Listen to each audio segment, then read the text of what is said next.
Hello friends, let's know about the national bird of India, world's largest flying bird, the peacock. For details in Hindi, please check description box. It was acknowledged as the national bird of India in 1963.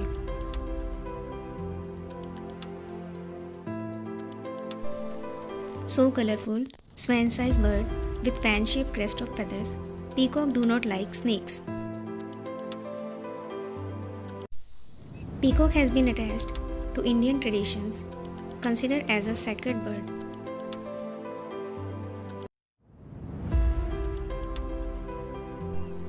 People relate its feather to intelligence and Lord Krishna.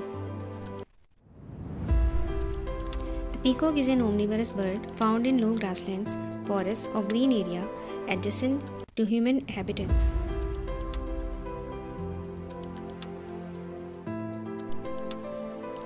Thanks for watching. Please like and subscribe for more such short and informative videos.